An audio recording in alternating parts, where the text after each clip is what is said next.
जय हिंद साथियों, मैं अनिल कुमार फिर से अपने YouTube चैनल में आप लोगों का स्वागत करता हूं। दोस्तों, आज के सेशन में जो मेरा टॉपिक है वो आपको 2010 में जो आपको 12th के बोर्ड एग्जाम में सब्जेक्ट हिस्ट्री में जो पूछे गए प्रश्न है उन सारे प्रश्नों का हम लोग क्या करेंगे, एनालिसिस करेंगे। ठीक है ना।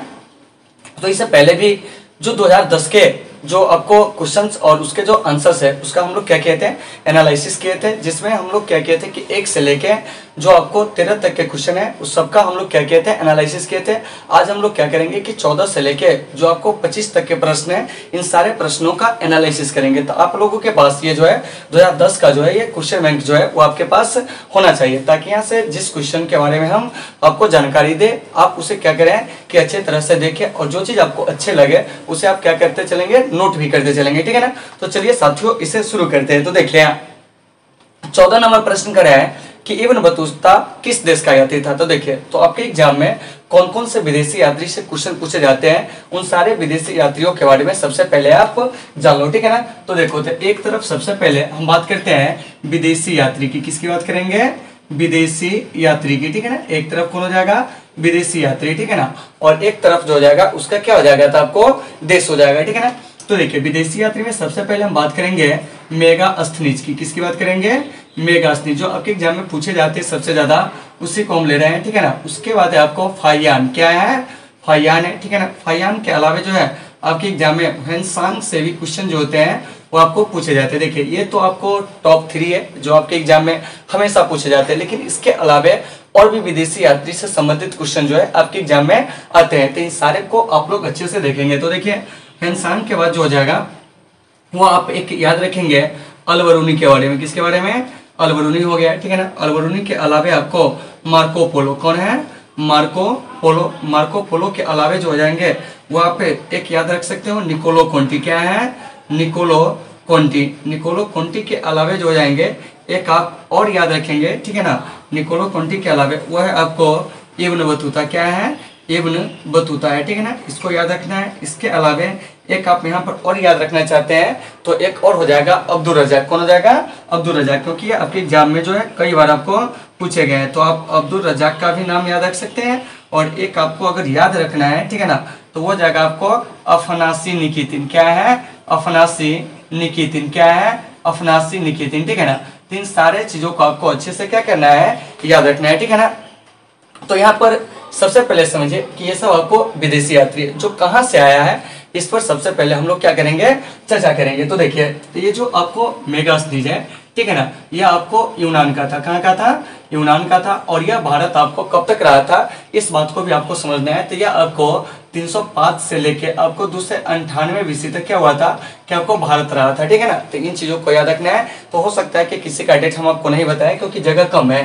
तो यहाँ पर केवल हम क्या करेंगे कि आपको जो संबंध देश है उनका हम उसी के बारे में चर्चा करेंगे। ठीक है ना। तो आप लोगों को इसको बढ़िया से समझना है। तो देखिए, यहाँ ये जो फाहियान है ये आपको चीन का यात्री था। और याद रखिएगा, ठीक है ना, यह आपको गुप्त काल में आया था। किस काल में आया था, गुप्त काल में था। आपके एग्जाम में क्वेश्चन भी पूछा जाता है, क्या जानते हैं कि गुप्त काल में आने वाला चीनी यात्री कौन था। तो वो आपको कौन था जानते हैं, तो आपको फाहियान था। ठीक है ना। तो इन चीजों को अच्छे से याद रखना है। उसके बाद है आपको ह्वेनसांग। ठीक है ना। तो ये जो ह्वेनसांग है यह भी आपको चीन का यात्री था। और यह आपको भारत कब आया था, 629 एडी में। और आपको 644 एडी तक ये क्या हुआ था कि हर्षवर्धन के दरबार में रहा हुआ था। तो कभी कभी क्वेश्चन पूछ लिया जाएगा कि ह्वेनसांग किसके दरबार में मतलब आया था, तो हम क्या कहेंगे, तो हर्षवर्धन के दरबार में। वहीं अगर आपसे क्वेश्चन पूछेगा कि फाहियान किसके दरबार में आया था, तो वो आपको चंद्रगुप्त द्वितीय के दरबार में। जबकि मेगास्थनीज जो है वो किसके दरबार में आया था, तो याद रखेंगे कि मेगास्थनीज जो है ना वो आपको चंद्रगुप्त मौर्य के दरबार में आए थे। तो इन सारे चीजों को आपको अच्छे से क्या करना है, देखना है। और आपको अगर नहीं समझ में आती है तो आप लोग कमेंट करके बताएंगे। जहां पर जो भी टॉपिक दिखते हो वहां पर आप लोग क्या करेंगे, कमेंट करके बताएंगे। और आपके जो समस्याएं हैं उन सारे समस्याओं को हम समाधान करने का प्रयास करेंगे। ठीक है ना। इसके अलावा एक जरूरी सूचना आपको और भी दे दो कि आप लोग हमारे जो टेलीग्राम चैनल है उस टेलीग्राम चैनल से भी आप क्या कर सकते हैं, जुड़ सकते हैं। टेलीग्राम चैनल का नाम जो है वो आपको अनिल आर्ट्स क्लासेस सीतामढ़ी है। तो आप वहां जाकर जुड़ जाएंगे। उसमें बहुत सारे स्टडी मटेरियल जो है वो आपको यानी कि हस्तलिखित वो आपको भेजे जाते हैं, जिससे आपको काफी ज्यादा बेनिफिट होंगे। ठीक है ना। फिलहाल ये इस टॉपिक की ओर हम लोग चलते हैं। ठीक है ना। तो ह्वेनसांग जो चीन का यात्री था, फाहियान भी आपको चीन का था। ये जो फाहियान है ये आपको गुप्त काल में आया था, और ये जो ह्वेनसांग है यह आपको पुष्यभूति वंश का शासन था जिस समय भारत में, वह आपको आया हुआ था, ठीक है ना। तो ये जो आपको ह्वेनसांग है किसके दरबार में आया था, तो हम कहेंगे हर्षवर्धन के दरबार में, ठीक है ना। उसके बाद है अलबरूनी। तो देखिए अलबरूनी जो है आपको मोहम्मद गजनवी के साथ क्या है, मोहम्मद गजनवी के साथ ये क्या हुआ था कि आपको भारत आया था। तो कभी कभी क्वेश्चन पूछ लिया जाता है कि बताइए कि ये जो अलबरूनी है वह कहाँ का यात्री था। तो देखिए अलबरूनी जो है मध्य एशिया के ख्वारिज्म का क्या था, निवासी था, और यह भारत 224 से लेकर 230 तक रहा था। तो इन सारे चीजों को आपको अच्छे से याद रखना है। उसके बाद है मार्को पोलो। तो यह आपको इटली का क्या था, यात्री था, और यह चीन की यात्रा पर जाने वाला क्या है कि आपको पहला यूरोपियन था। तो कभी कभी क्वेश्चन पूछ लिया जाएगा आपसे कि बताइए कि चीन की यात्रा पर जाने वाला जो पहला यूरोपियन था वो आपको कौन था, मार्को पोलो। और मार्को पोलो कहाँ का था, तो वह आपको इटली का था। क्या था, इटली का था। तो इस बात को आपको अच्छे से याद रखना है, ठीक है ना। और ये जो आप देख रहे हो मार्को पोलो, इसे आपको मध्यकालीन यात्रियों का सरताज कहा जाता है, ठीक है ना। जबकि ये जो देख रहे हैं ह्वेनसांग, इसको यात्रियों का राजकुमार कहा जाता है। तो इन सारे बात को याद रखना है। उसके बाद है निकोलो कोंटी। तो यह भी आपको इटली का था, ठीक है ना। और यह विजयनगर की यात्रा पर आने वाला क्या था कि आपको पहला मतलब कि विदेशी यात्री था, जो आपको 1400 कितना से था, आपको 20 से लेके 1422 तक जो था वो आपको भारत में रहा हुआ था, मतलब विजयनगर, ठीक है ना। तो कभी कभी क्वेश्चन पूछ लिया जाएगा आपसे कि बताइए निकोलो कोंटी कहाँ का था, तो आप क्या कहोगे कि निकोलो कोंटी जो है वह आपको इटली का यात्री था, और यह विजयनगर की यात्रा पर आने वाला क्या था कि आपको पहला विदेशी यात्री था, ठीक है ना। तो इन सारे बातों को आपको अच्छे से क्या करना है, याद रखना है, ठीक है ना।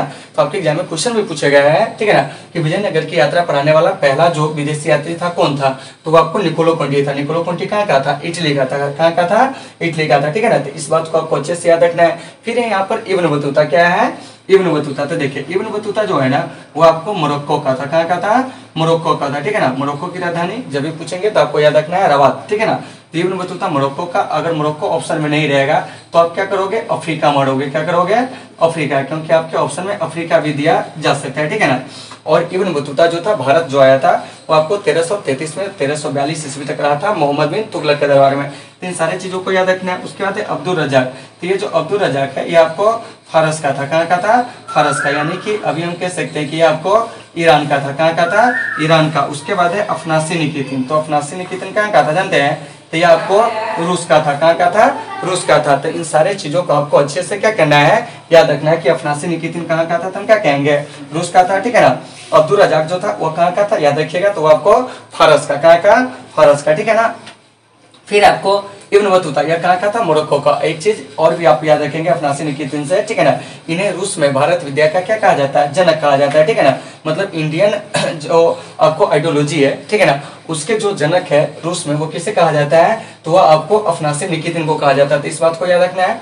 इब्न बतूता कहाँ का था, तो यह आपको मोरक्को का था। मोरक्को ऑप्शन में नहीं आएगा तो अफ्रीका का। निकोलो कोंटी कहाँ का था, तो निकोलो कोंटी जो था वो आपको इटली का था, ठीक है ना। मार्को पोलो कहाँ का था, तो यह भी इटली का था। अलबरूनी कहाँ का था, तो हम कहेंगे अलबरूनी मध्य एशिया के ख्वारिज्म का निवासी था। और यह किसके साथ आया था जानते हैं, तो यह आपको महमूद गजनवी के साथ, या मोहम्मद गजनवी के साथ यह क्या हुआ था, आपको भारत आया था, ठीक है ना। चलिए देखिए उसके बाद है ह्वेनसांग। तो ह्वेनसांग जो था आपको चीन का था। फाहियान भी चीन का यात्री था। मेगास ने जो था वो आपको यूनान का था, ठीक है ना। तो इन सारे चीजों को आपको अच्छे से याद रखना है। तो देखिए वहीं आपका 14 नंबर प्रश्न करा कि इब्न बतूता किस देश का यात्री था, तो यह आपको मोरक्को का था। मतलब कि 14 का जो सही आंसर होगा वह आपको ए हो जाएगा। क्या हो जाएगा, ए हो जाएगा, ठीक है ना। चलिए अब हम लोग बात करते हैं 15 में। किसकी बात करेंगे, 15 में, ठीक है ना। तो 15 नंबर जो आपका है वह क्या है, इस पर हम लोग चर्चा करेंगे। देखिए क्या कर रहा है, विजयनगर का महानतम शासक जो था वो आपको कौन था, ठीक है ना।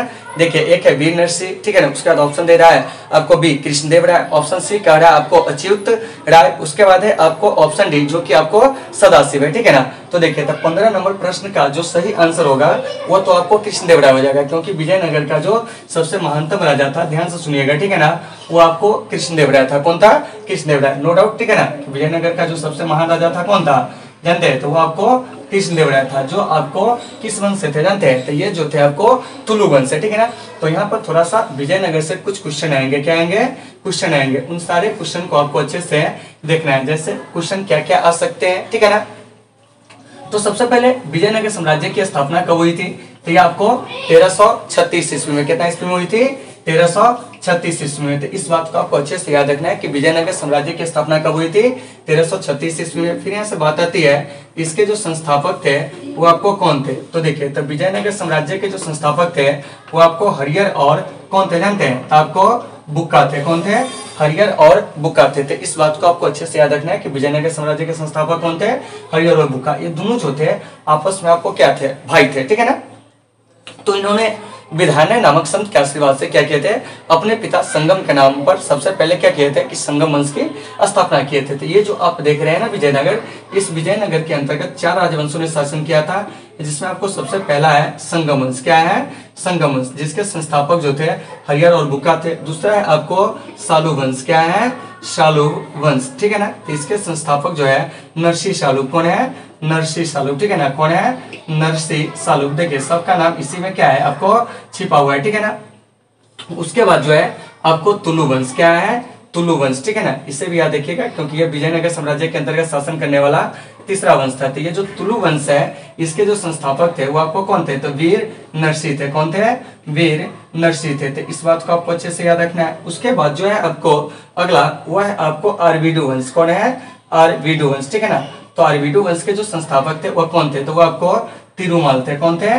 तिरुमाल थे। तो अगर आपसे क्वेश्चन पूछा जाता है कि बताइए कि विजयनगर साम्राज्य के अंतर्गत कितने राजवंशों ने शासन किया था, तो हम क्या कहेंगे कि विजयनगर साम्राज्य के अंतर्गत 4 राजवंशों ने शासन किया था। वो 4 वंश कौन कौन था? तो देखिए सबसे पहला संगम वंश, और इस संगम वंश के जो संस्थापक थे वो आपको कौन थे जानते हैं? तो आपको हरिहर और बुक्का थे। क्या थे?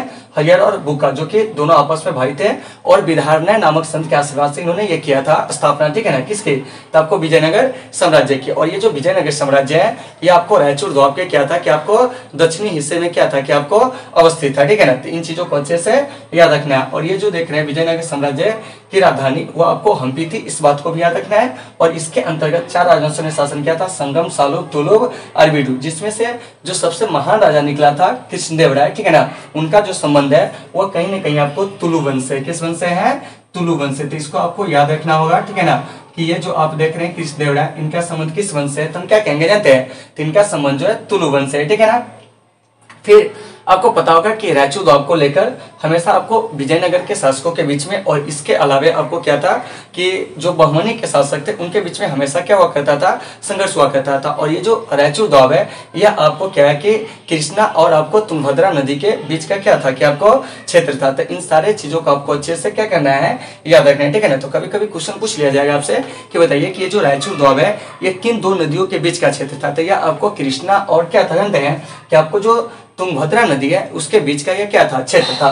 तो वही 15 नंबर प्रश्न आपका खड़ा है कि विजयनगर का सबसे महानतम शासक कौन था? तो वो कौन था? कृष्णदेवराय था। इसका मतलब ये हुआ कि 15 का जो सही आंसर हो जाएगा वो आपको बी हो जाएगा। और बार बार बोल रहे हैं कि 2010 के जो क्वेश्चन बैंक है हिस्ट्री का, उसका हम लोग क्या करें? एनालिसिस कर रहे हैं, ठीक है ना। चलिए आगे देखिए क्या कर रहे हैं। गोपुरम का जो संबंध है वो किससे है? ठीक है ना। 16 नंबर प्रश्न जो है आपका कर रहा है कि गोपुरम का संबंध किससे है? ठीक है ना। तो सीधे आप याद रखेंगे, इसका डायरेक्ट आंसर हम बता दे रहे हैं कि गोपुरम का जो संबंध है वह आपको मंदिर से है। क्या है? मंदिर से। मतलब कि मंदिर के प्रवेश द्वार को, ठीक है ना, क्या कहा जाता था? तो आपको गोपुरम कहा जाता था। क्या कहा जाता था? मतलब गोपुरम, ठीक है ना, कि मंदिर के प्रवेश द्वार को क्या कहा जाता था? तो गोपुरम। आज भी आपको दक्षिण भारत के मंदिर में बहुत सारे गोपुरम जो है वो आपको देखने को मिलेंगे, ठीक है ना। तो 16 का जो सही आंसर हो जाएगा डी, यानी कि मंदिर से गोपुरम का क्या है आपको संबंध है। चलिए 17 में क्या करा है, ध्यान से सुनिएगा। करा है कि वीरशैव आंदोलन के जनक कौन थे? ठीक है ना। तो देखिए तो 17 में यहाँ पर समझिए 4 ऑप्शन दिया हुआ है, ये चारों ऑप्शन जो है इसका एनालिसिस लायक है, ठीक है ना। देखिए क्या करा है, ए में करा है कबीर। क्या है? कबीर, ठीक है ना।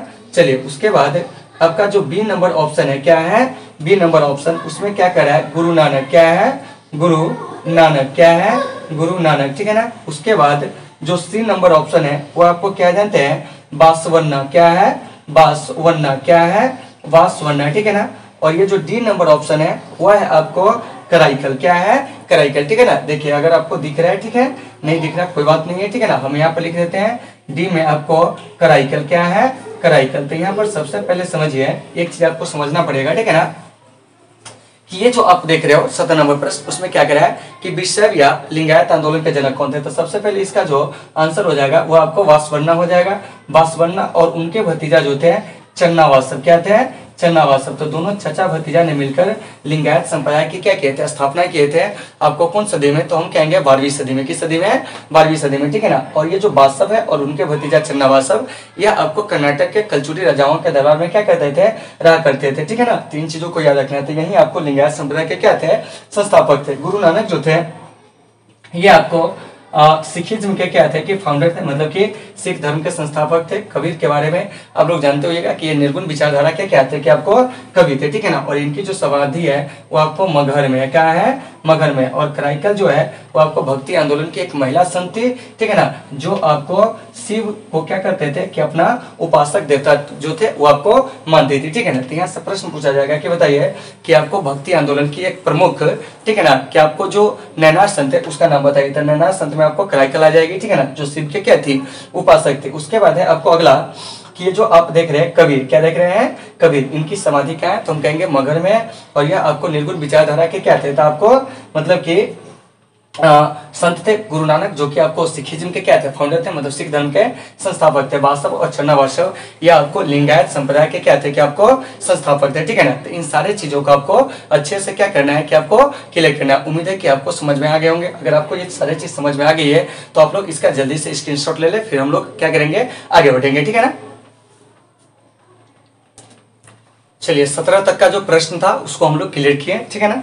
अब हम लोग चलेंगे आपको 18 नंबर प्रश्न में। देखिए क्या कर रहा है कि ख्वाजा मुइनुद्दीन चिश्ती की दरगाह जो है कहाँ स्थित है, ठीक है ना। 18 नंबर प्रश्न यही कह रहा है कि ख्वाजा मुइनुद्दीन चिश्ती की दरगाह जो है वो आपको कहाँ स्थित है। तो देखिए ऑप्शन में कौन कौन से ऑप्शन दे रहे हैं, जरा इस पर सबसे पहले विचार करते थे। देखिए ए में कह रहा है आपको दिल्ली, क्या कह रहा है, दिल्ली, ठीक है ना। ए नंबर ऑप्शन दिल्ली कह रहा है। उसके बाद आपको बी नंबर ऑप्शन, ठीक है ना।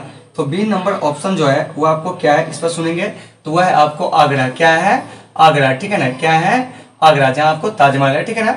उसके बाद आपको सी में जो है क्या है, ध्यान से सुनेंगे, वह है आपको जयपुर, क्या है, जयपुर है, ठीक है ना। और उसके बाद जो डी है उस डी में कह रहा है आपको अजमेर, क्या कह रहा है, अजमेर, ठीक है ना। तो यहाँ पर सबसे पहले समझिए कि 18 नंबर आपका प्रश्न क्या कर रहा है। ये तो हम इसका क्या किया, ऑप्शन लिखे हैं, ठीक है ना। अगर आप लोगों को आंसर आ रही है तो आप लोग इसका कमेंट में आंसर बता सकते हैं, ठीक है ना।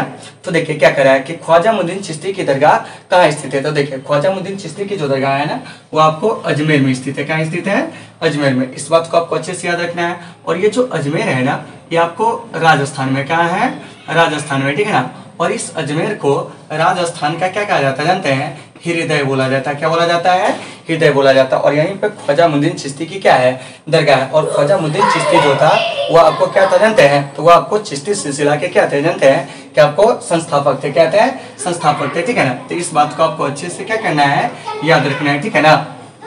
तो अगर हम आपसे क्वेश्चन पूछेंगे कि बताइए कि ये जो आपको ख्वाजा मुइनुद्दीन चिश्ती साहब है इसकी जो दरगाह है वो आपको कहाँ है, तब क्या कहेंगे, वो आपको अजमेर में। अजमेर को क्या कहा जाता है, तो राजस्थान का हृदय कहा जाता है। आइए अगले ऑप्शन की ओर चलते हैं, जयपुर, ठीक है ना। तो ये जो जयपुर है राजस्थान की क्या है, राजधानी है। और इसे हम लोग गुलाबी नगरी के नाम से जानते हैं। किसके नाम से जानते हैं, गुलाबी नगरी के नाम से जानते हैं, ठीक है ना, गुलाबी नगरी। और यहाँ पर आपको हवा महल है, क्या है, हवा महल है। इसके लिए भी क्या है, आपको जाना जाता है, कौन, जयपुर। उसके बाद है आगरा, ठीक है ना। तो आगरा आपको ताजमहल के लिए जाना जाता है। लेकिन आगरा के फतेहपुर सिकरी में क्या है कि आपको शेख सलीम चिश्ती की दरगाह है, इसके लिए भी जाना जाता है। तो कभी कभी क्वेश्चन पूछ लिया जाएगा कि बताइए कि शेख सलीम चिश्ती की दरगाह कहाँ है, तो आपको फतेहपुर सिकरी में है। और दिल्ली जो है वो आपको क्या है जानते हैं, तो दिल्ली में आपको निजामुद्दीन औलिया की क्या है, दरगाह है, क्या है, निजामुद्दीन औलिया की दरगाह है। तो आपसे क्वेश्चन पूछा जाएगा क्या जानते हैं कि दिल्ली में किस सूफी संत का क्या है जानते हैं, कि आपको मतलब कि दरगाह है, तो हम क्या कहेंगे जानते हैं, निजामुद्दीन औलिया की। उसके बाद आगरा के फतेहपुर सिकरी में किस सूफी संत का है, तो शेख सलीम चिश्ती का। क्वेश्चन पूछा जाएगा हवा महल या गुलाबी नगरी किसे कहते हैं, जयपुर का, जो राजस्थान की राजधानी है, ठीक है ना। उसके बाद पूछा जाएगा कि ख्वाजा मुइनुद्दीन चिश्ती की दरगाह क्या है, तो आपको अजमेर में। अजमेर को हम लोग क्या कहते हैं, तो राजस्थान का हृदय कहते हैं। तो देखिए तो यहाँ से 18 का जो सही आंसर हो जाएगा वो आपको डी हो जाएगा। अब चलिए 19 नंबर प्रश्न की ओर, ठीक है ना। लेकिन 18 नंबर को एक बार और सुन लीजिए। क्वेश्चन क्या करा है कि ख्वाजा मुइनुद्दीन चिश्ती की दरगाह कहाँ है, तो वो आपको अजमेर में, कहाँ है, अजमेर में। तो साथियों उम्मीद है कि आपको ये सारे चीजें होंगे समझ में आ गए होंगे, ठीक है ना। अब चलिए 19 नंबर प्रश्न में क्या करा है कि ताजमहल का निर्माण किसने किया था, ठीक है ना।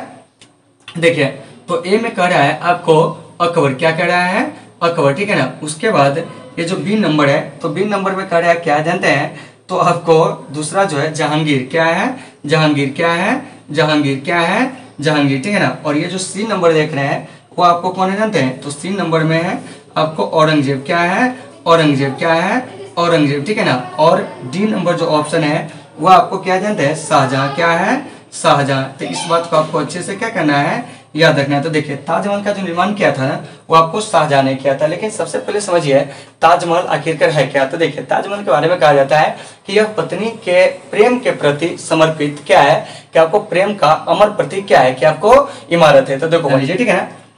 तो ये जो आपको ताजमहल है इसका निर्माण शाहजहां ने करवाया था, ठीक है ना। और ताजमहल जो है वो आपको है कहाँ, तो देखिए ताजमहल के बारे में हम नीचे बता रहे हैं आपको, थोड़ा सा नोट कर लीजिएगा आप लोग, ठीक है ना।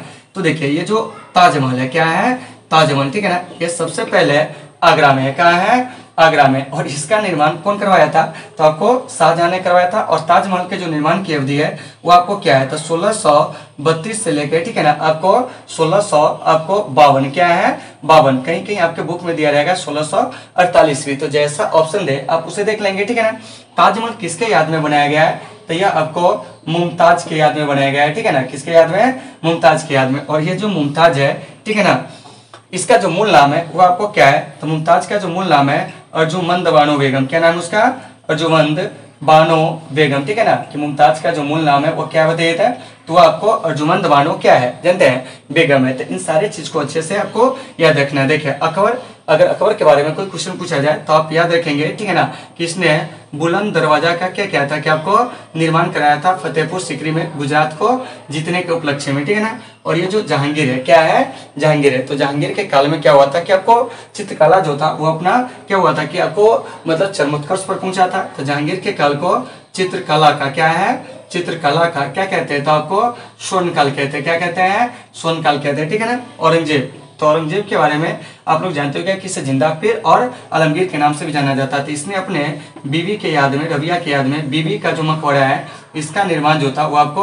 औरंगाबाद में जो था वो आपको कराया था। तो देखिए एक क्वेश्चन से हम लोग इतने सारे क्वेश्चंस का क्या किए, एनालिसिस किया, क्या किए एनालिसिस किया, ठीक है ना। तो देखिए तो सबसे पहले क्वेश्चन कर रहा है कि आपको ताजमहल का निर्माण किसने मतलब किया था, तो ये आपको शाहजहां ने किया था, ठीक है ना। ताजमहल के जो वास्तुकार थे वो आपको उस्ताद ईसा थे, ठीक है ना। कौन थे, उस्ताद ईसा। और ताजमहल जो है अब्दुल हमीद लाहौरी की देखरेख में क्या हुआ था कि आपको तैयार हुआ था, क्या हुआ था तैयार हुआ था। तो इन सारी बातों को आपको अच्छे से क्या करना है, याद रखना है, ठीक है ना। अब चलिए अब हम लोग चलते हैं 20 नंबर प्रश्न की ओर। देखिए क्या करा है कि दिल्ली से दौलताबाद जो है किस शासक ने अपनी राजधानी परिवर्तित की थी, ठीक है ना। क्या है कि दिल्ली से दौलताबाद किस शासक ने अपनी राजधानी परिवर्तित की थी, तो वह था आपको कौन जानते हैं, मोहम्मद बिन तुगलक। तो 20 का जो सही आंसर होगा क्या होगा, सही आंसर, ठीक है ना, वो हो जाएगा आपको मोहम्मद बिन तुगलक, यानी कि बी नंबर ऑप्शन इसका सही है। मुहम्मद, क्या है मुहम्मद बिन तुगलक, ठीक है ना। तो इसने दिल्ली की जनता को दंडित करने के लिए क्या किया कि दिल्ली से दौलताबाद जो थी अपनी राजधानी जो थी उसे क्या किया था, परिवर्तित किया था। तो देखिए तो ये जो दिल्ली सल्तनत है उस दिल्ली सल्तनत के अंतर्गत आपको 5 राजवंशों ने क्या किया था, शासन किया था, ठीक है ना। तो उन 5 राजवंशों को कभी कभी क्रम से भी पूछ दिया जाएगा, कभी कभी इसके संस्थापक भी पूछ दिया जाएगा, ठीक है ना। तो देखिए तो दिल्ली सल्तनत के अंतर्गत शासन करने वाले वो 5 राजवंश कौन कौन थे, इस पर हम लोग क्या करेंगे कि आपको चर्चा करेंगे, क्या करेंगे चर्चा करेंगे। तो देखिए तो इसमें सबसे पहला जो है आपको दिल्ली सल्तनत के अंतर्गत शासन करने वाला वंश वो है आपको गुलाम वंश, क्या है गुलाम वंश, ठीक है ना। या इसी को हम लोग कहते हैं दास वंश, या इसी को कहते हैं ममलुक वंश। तो इसके जो संस्थापक थे आप लोग साथ में लिख भी लोगे, ठीक है ना, कुतुबुद्दीन ऐबक थे। कौन थे, कुतुबुद्दीन ऐबक। आपके एग्जाम में जो है पूछे भी जाते हैं क्वेश्चन से इस सबसे बहुत ज्यादा, ठीक है ना। दूसरा वंश जो था वो था आपको खिलजी वंश, क्या है खिलजी वंश, ठीक है ना। कौन वंश है, खिलजी वंश है, जिसके संस्थापक जो थे आपको जलाउद्दीन खिलजी। कौन थे, जलाउद्दीन खिलजी, ठीक है ना। इसके आपको क्या थे, संस्थापक थे, क्या थे संस्थापक थे, ठीक है ना। उसके बाद तीसरा जो वंश है वह है आपको तुगलक वंश, क्या है तुगलक वंश, ठीक है। तो ये जो तुगलक वंश है इसके जो संस्थापक थे वो आपको गयासुद्दीन तुगलक थे। कौन थे, गयासुद्दीन तुगलक। और इसी को क्या कहा था कि आपको ये जो आपको सूफी संत है निजामुद्दीन औलिया उन्होंने कहा था कि दिल्ली अभी क्या है कि आपको दूर है, क्या है दूर है। उसके बाद है आपको सैयद वंश, क्या है सैयद वंश, ठीक है ना। तो ये जो सैयद वंश देख रहे हैं इसके जो संस्थापक थे वो आपको खिजर खां थे। कौन थे, खिजर खां थे। कौन थे, खिजर खां थे। उसके बाद जो आपको लोधी वंश, क्या है लोधी वंश, ठीक है ना। तो लोधी वंश के जो संस्थापक थे वह कौन थे जानते हैं, तो वह आपको बहलोल लोधी थे, ठीक है ना। क्या है बहलोल लोधी, ठीक है ना। तो इस सब बात को आपको अच्छे से याद रखना है। तो कभी कभी आपके एग्जाम में संस्थापक और इसके क्वेश्चन में पूछ लिए जाते हैं, ठीक है ना। तो वहीं 20 नंबर प्रश्न आपका कह रहा है क्या जानते हैं कि दिल्ली से दौलताबाद किस शासक ने अपनी राजधानी परिवर्तित की थी, तो हम क्या कहेंगे मोहम्मद बिन तुगलक। और यह दिल्ली सुल्तानत मतलब दिल्ली सल्तनत से जुड़ा हुआ शासक था और इसका संबंध तुगलक वंश से था। कभी कभी क्वेश्चन पूछ लिया जाएगा कि दिल्ली सल्तनत के संस्थापक कौन थे, तो दिल्ली सल्तनत के जो संस्थापक थे वो आपको कुतुबुद्दीन ऐबक थे। कौन थे? कुतुबुद्दीन ऐबक, ठीक है ना। और ये जो कुतुबुद्दीन ऐबक था यह आपको कौन था जानते हैं? गोरी का गुलाम था। किसका गुलाम था? गोरी का गुलाम था। तो इन सारे चीजों को आपको अच्छे से क्या करना है, याद रखना है। तो देखिए वहीं आपका 20 नंबर प्रश्न कराया है, ठीक है ना, क्या कि दिल्ली से दौलताबाद जो है, ठीक है ना, किस शासक ने अपनी राजधानी परिवर्तित की थी, तो यह आपको मोहम्मद बिन तुगलक ने किया था, ठीक है ना। इन चीजों को याद रखना है। चलिए अब हम लोग क्वेश्चन संख्या 21 की बात करेंगे। उसमें क्या कह रहा है देखिए ध्यान से, कह रहा है कि गांधी जी ने असहयोग आंदोलन किस वर्ष आरंभ किया, ठीक है ना। तो देखिए यहाँ पर कई सारे ऑप्शन जो है वो आपको दिए गए हैं, ठीक है ना, 21 नंबर प्रश्न में, ठीक है ना। तो देखिए ए में कह रहा है 1920, क्या है 1920 मतलब 20, ठीक है ना। और बी में जो है वो आपको 1922 है। उसके बाद सी नंबर जो ऑप्शन है उसमें कह रहा है आपको 1930, क्या है 1930। और आपको ऑप्शन डी जो है उसमें बोल रहा है 1942, क्या है 1942, ठीक है ना। तो अगर आप लोगों को पता है कि गांधी जी ने असहयोग आंदोलन किस वर्ष शुरू किया तो आप लोग कमेंट करके बता सकते हो, ठीक है ना। जब तक हम यहाँ से एनालिसिस करते हैं तो देखिए 1942 में गांधी जी जो थे, ठीक है ना, वो आपको भारत छोड़ो आंदोलन को क्या किए थे, शुरू किए थे, ठीक है ना, जिसको हम लोग बोलते हैं क्विट इंडिया आपको मूवमेंट, ठीक है ना। इसी को शुरू किया गया था कब? 1942 में। 1930 में गांधी जी जो थे, ध्यान से समझेंगे, ठीक है ना, उन्होंने आपको सविनय अवज्ञा आंदोलन को शुरू किए थे। किसको शुरू किए थे? सविनय अवज्ञा आंदोलन को, ठीक है ना, यानी कि डांडी यात्रा के दौरान, ठीक है ना, डांडी यात्रा से कहिए, ठीक है ना। उसके बाद 1922 में आपको चौरी चौरा कांड हुआ था। क्या हुआ था? चौरी चौरा कांड हुआ था। और इसी कांड के बाद क्या हुआ था कि गांधी जी जो थे वो आपको असहयोग आंदोलन को वापस ले लेते हैं। और 1920 में जो है वो आपको असहयोग आंदोलन की क्या हुई थी कि आपको शुरुआत हुई थी। क्या हुई थी? शुरुआत हुई थी। तो अगर आपसे क्वेश्चन पूछा जाए कि असहयोग आंदोलन की शुरुआत कब हुई थी तो वो आपको 1900 कितना में जानते हैं, तो आपको यानी कि क्या बोलते हैं कि 20 में। और यह किसके द्वारा शुरू किया गया था? तो हम कहेंगे महात्मा गांधी जी के द्वारा, ठीक है ना। और ये जो असहयोग आंदोलन है ये आपको गांधी जी के द्वारा शुरू किया गया पहला जन आंदोलन था। जबकि दूसरा जन आंदोलन जो था वो आपको सविनय अवज्ञा आंदोलन था, ठीक है ना, जो आपको नमक यात्रा के साथ शुरू हुआ था, मतलब कि डांडी यात्रा के साथ क्या हुआ था कि आपको शुरू हुआ था 12 मार्च 1930 को। और 6 अप्रैल 1930 को गांधी जी जो थे वो आपको नमक बनाकर क्या किए थे कि आपको जो नमक पर लगे जो कानून थे उसको क्या कर दिए कि आपको तोड़ दिए थे। तो इन बातों को अच्छे से याद रखना है। चलिए अब कर रहा है 22 में कि भारतीय राष्ट्रीय कांग्रेस की स्थापना कब हुई थी, 22 नंबर प्रश्न। तो ऑप्शन ए में कर रहा है आपको क्या 1857, क्या है 1857। ऑप्शन बी जो है वह कर रहा है 1875, क्या है 1875। उसके बाद जो ऑप्शन सी है, ठीक है ना, वो कर रहा है आपको 1885, क्या है 1885। और ऑप्शन डी जो है वह कह रहा है आपको 1905, क्या है 1905। तो देखिए यहाँ पर सबसे पहले समझिए कि भारतीय राष्ट्रीय कांग्रेस की जो स्थापना हुई थी ना वो आपको 1885 में। तो 22 का ऑप्शन नंबर सी जो है वो आपको क्या है, सही है। तो यहाँ पर याद रखिएगा INC मतलब कि इंडियन नेशनल कांग्रेस, इसकी स्थापना 28 दिसंबर 1885 को बंबई के गोकुल दास तेजपाल संस्कृत महाविद्यालय के प्रांगण में क्या था कि आपको किया गया था, ठीक है ना। किसके द्वारा? तो वह आपको एक ब्रिटिश प्रशासनिक सेवा से जो आपको सेवानिवृत्त अधिकारी थे, ठीक है ना, जिनका नाम था एओ मतलब कि एलन ऑक्टेवियन ह्यूम, उसी के द्वारा किया गया था। 1875 में जो था वो आपको थियोसोफिकल, क्या है थियोसोफिकल सोसाइटी की क्या हुई थी कि आपको स्थापना हुई थी। इसको भी आपको याद रखना है कि थियोसोफिकल सोसाइटी क्या है, सोसाइटी की स्थापना कब हुई थी, ठीक है ना। तो हम कहेंगे आपको कब 1875 में। 1857 में जो था वो आपको यानी कि सिपाही विद्रोह हुआ था, यानी कि भारत का प्रथम स्वतंत्रता संग्राम, क्या है भारत का प्रथम स्वतंत्रता संग्राम जो शुरू हुआ था वो कब हुआ था 1857, मतलब कि सिपाही विद्रोह को ही, ठीक है ना, कि आपको भारत का प्रथम स्वतंत्रता संग्राम कहा जाता था। 1857 में हो गया। 1875 में जो है थियोसोफिकल सोसाइटी की स्थापना हुई थी। 1885 में जो है आपको भारतीय राष्ट्रीय कांग्रेस की स्थापना हुई थी 28 दिसंबर को। तो इसका डेट भी आप याद रखोगे, ठीक है ना, 28 दिसंबर। और 1905 में जो था वो आपको बंगाल विभाजन हुआ था। क्या हुआ था? बंगाल विभाजन हुआ था। इस बात को याद रखना है। और बंगाल विभाजन के समय क्या था कि आपको जो भारत का क्या था कि आपको वायसराय था वो आपको कौन था, तो वो आपको लॉर्ड कर्जन था। कौन था? Lord Curzon. तो इसी लॉर्ड कर्जन ने बंगाल का क्या किया था कि आपको विभाजन कराया था, ठीक है ना, जबकि बंगाल विभाजन को रद्द कर दिया गया था 1911 में। और उस समय जो आपको वायसराय थे लॉर्ड मिंटो, ठीक है ना, जब आपको ब्रिटेन के जो राजा थे, ठीक है ना, जॉर्ज पंचम और उनकी पत्नी जब मैरी आई थी तो दिल्ली दरबार का जब आयोजन हुआ था तो उसी में आपको बंगाल विभाजन को रद्द करने का क्या हुआ था, ऐलान किया गया था। तो उम्मीद है साथियों कि आपको ये चीज समझ में आ गई होगी, ठीक है ना। तो 22 नंबर प्रश्न वही कह रहा है कि भारतीय राष्ट्रीय कांग्रेस की स्थापना कब हुई थी, तो वो आपको 1885 में हुई थी, ठीक है ना। तो इन सभी बातों को आपको अच्छे से याद रखना है। चलिए 23 में देखिए क्या कह रहा है। देखिए 23 नंबर प्रश्न अभी हम इसका एनालिसिस किए हैं, देखिए क्या कह रहा है, ठीक है ना। ऑप्शन आपको यहाँ से नहीं दिखते होंगे, देखिए यहाँ से समझिए क्या कह रहा है 23 नंबर प्रश्न में, ठीक है ना, कि बंगाल विभाजन की घोषणा कब हुई थी, ठीक है ना। तो देखिए ए में कह रहा है 1905, क्या है 1905, ठीक है ना। बी में जो कह रहा है वो आपको 1906, क्या है 1906। और उसके बाद जो ऑप्शन नंबर सी है वो क्या कह रहा है, देखिए यहाँ कि 1911, क्या है 1911। और ऑप्शन नंबर डी जो है वो आपको 1914, क्या है 1914। तो देखिए तो बंगाल विभाजन की जो घोषणा हुई थी 1905 में, क्या है 1905 में, लिखते चलेंगे, ठीक है ना। और बंगाल विभाजन को जो रद्द किया गया था 1911 में, ठीक है ना।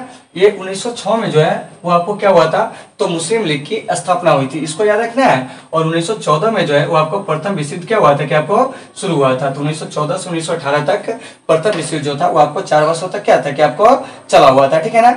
अब देखिए तो यहाँ से 23 नंबर प्रश्न वही करा है कि इंडियन नेशनल आर्मी का गठन जो है वो आपको किसने किया था, ठीक है ना। सॉरी 23 नंबर बंगाल विभाजन की घोषणा कब हुई थी, तो ये आपको 1905 में। बंगाल विभाजन रद्द कब हुआ था 1911 में, ठीक है ना। 1914 में प्रथम विश्व युद्ध शुरू हुआ था, 1906 में मुस्लिम लीग की क्या हुई थी, स्थापना हुई थी। तो इन बातों को अच्छे से याद रखना। आप देखिए 24 में इंडियन नेशनल आर्मी, यानी कि कहने का मतलब क्या हुआ कि देखिए इंडियन मतलब भारतीय मतलब इंडियन नेशनल आर्मी मतलब कि आजाद हिंद जो है आपको क्या है फौज, इसका गठन जो था वो आपको किसने किया था, यही प्रश्न आपसे पूछा जा रहा था। देखिए इंडियन नेशनल आर्मी का जो गठन किए थे वो आपको सुभाष चंद्र बोस। यहाँ पर कई सारे ऑप्शन है, जैसे देखिए ऑप्शन नंबर ए में कर रहा है आपको भगत सिंह, क्या कर रहा है भगत सिंह, ठीक है ना, क्या है भगत सिंह, ठीक है ना। हिंदुस्तान रिपब्लिकन एसोसिएशन का इन्होंने गठन किए थे, ठीक है ना। नौजवान भारत सभा का गठन किए थे 1926 में। उसके बाद है आपको चंद्रशेखर आजाद, क्या है चंद्रशेखर आजाद, इनके बारे में जानते हो जाएगा। इलाहाबाद के अल्फ्रेड पार्क में इन्होंने अपनी क्या क्या दिए थे कि अपने ही गन से इन्होंने अपनी जान जो थे वो आपको ले लिए थे, लेकिन अंग्रेजों के हाथ नहीं आए, ठीक है ना। ऑप्शन सी में जो है सुभाष चंद्र बोस, ठीक है ना, एससी बोस, क्या है एससी बोस। तो देखिए तो इंडियन नेशनल आर्मी जो है, ठीक है ना, उनका जो गठन किए थे वो आपको सुभाष चंद्र बोस जी नहीं किए थे, ठीक है ना। और ऑप्शन नंबर डी जो है गांधी जी। तो देखिए गांधी जी तो सत्य और अहिंसा के पुजारी थे, लेकिन हालांकि गांधी जी ने 1942 में एक नारा दिए थे, करो या मरो, क्या है करो या मरो। तो इसको भी आपको अच्छे से याद रखना है। यहाँ से अगर हम क्वेश्चन पूछेंगे कि बताइए इंडियन नेशनल आर्मी का गठन किसने किया था, तो सुभाष चंद्र बोस ने, ठीक है ना। और भगत सिंह ने क्या किए थे, तो नौजवान भारत सभा का गठन किए थे, ठीक है। चंद्रशेखर आजाद जो है मतलब इलाहाबाद के अल्फ्रेड पार्क में क्या हुए थे कि खुद का मतलब शहादत स्वयं कर लिए थे, अर्थात अपने जो पिस्टल है उससे खुद को गोली मार लिए थे, लेकिन अंग्रेजों के हाथ नहीं आए थे। इस बात को याद रखना है। पार्क कौन था, तो इलाहाबाद का अल्फ्रेड पार्क, ठीक है ना। एससी बोस सुभाष चंद्र बोस जी जिन्होंने क्या किए थे कि आपको इंडियन नेशनल आर्मी का गठन किए थे, दिल्ली चलो का नारा दिए थे, जय हिंद का नारा दिए थे, तुम मुझे खून दो मैं तुम्हें आजादी का मतलब मैं तुम्हें आजादी दूंगा, ये सब नारा जो दिए थे एससी बोस। तो 24 का सही आंसर जो हो जाएगा वो क्या हो जाएगा, तो वह आपको सी हो जाएगा। चलिए 25 में क्या कह रहे हैं, भारत किस वर्ष गणतंत्र बना था। देखिए ऑप्शन ए कह रहा है 1947, ठीक है ना। ऑप्शन बी जो कह रहा है वो क्या कह रहा है, देखिए 1950। ऑप्शन सी कह रहा है आपको 1952, ठीक है ना। और ऑप्शन डी जो है वो कह रहा है 1957। तो देखिए भारत जो है ना, ध्यान से सुनिएगा, वो आपको कह रहा है गणतंत्र कब बना था, वो आपको 1950 में, क्योंकि इसी दिन हमारा जो संविधान है वो आपको पूर्ण रूप से क्या हुआ था कि आपको लागू हुआ था। इसीलिए हम लोग जो गणतांत्रिक देश तक बने थे पूर्ण रूप से वो आपको 1950 में। 1947 में हमारे देश का क्या हुआ था जानते हैं, आपको स्वतंत्रता मिली थी, ठीक है ना, यानी देश की स्वतंत्रता, ठीक है ना। 1947 में या देश का विभाजन कहिए, ठीक है ना। 1952 में जो था वो आपको प्रथम आम चुनाव हुआ था देश में, यानी कि लोकसभा का जो पहला आम चुनाव हुआ था, ठीक है ना, वो आपको 1952 में हुआ था। 1957 में जो है वो आपको क्या था, तो देखिए तब पहली गैर कांग्रेसी सरकार जो थी किसी राज्य में बनी थी, ठीक है ना। कम्युनिस्ट पार्टी की सरकार 1957 में केरल में बनी थी, ठीक है ना। तो कभी कभी क्वेश्चन पूछ लिया जाएगा आपसे, ठीक है ना, कि बताइए कि पहली गैर कांग्रेसी सरकार कहाँ बनी थी, तो वह आपको केरल में बनी थी। कब बनी थी, 1957 में बनी थी। तो इन बातों को याद रखना। 1952 में क्या हुआ था, तो हमारे देश में प्रथम आम चुनाव हुआ था। 1950 में हमारा संविधान 26 जनवरी के दिन लागू हुआ था, और इसी दिन हम लोग क्या हुए थे कि आपको एक पूर्ण गणतांत्रिक देश जो है वो आपको बने थे। 1947 में हमारे देश की क्या हुई थी कि आपको स्वतंत्रता मिली थी 15 अगस्त के दिन, ठीक है ना। और अभी जो दोस्तों आपको पता होगा कि हम लोग आजादी के जो 75वीं वर्षगांठ है इसको हम लोग आजादी के अमृत महोत्सव के रूप में क्या कर रहे हैं कि आपको मना रहे हैं, ठीक है ना। तो उम्मीद है कि आपको ये सारे चीजें होंगे आसानी से समझ में आ गए होंगे। तो आज हम लोग 2010 के जो भी क्वेश्चन थे उस सारे का हम लोग क्या किया आंसर के साथ एनालिसिस किए। अगर आप इससे पहला वाला वीडियो अगर आप नहीं देखे हुए तो आप हमारे चैनल के प्लेलिस्ट में जाएंगे, जहां पर आपको क्वेश्चन बैंक सॉल्यूशन 2022-23 के नाम से सारे वीडियो जो है मिल जाएंगे, जिसमें आपको 2009 के भी सभी वीडियो मिल जाएंगे और यह लेकर आपको 10 के भी सभी वीडियो मिल जाएंगे। तो चलिए साथियों, आज की इस क्लास को हम यहीं पे विराम देते हैं, फिर मिलते हैं आपसे एक बेहतर क्लास के साथ। जब तक के लिए आप सबों से सुविधा, take care all of you.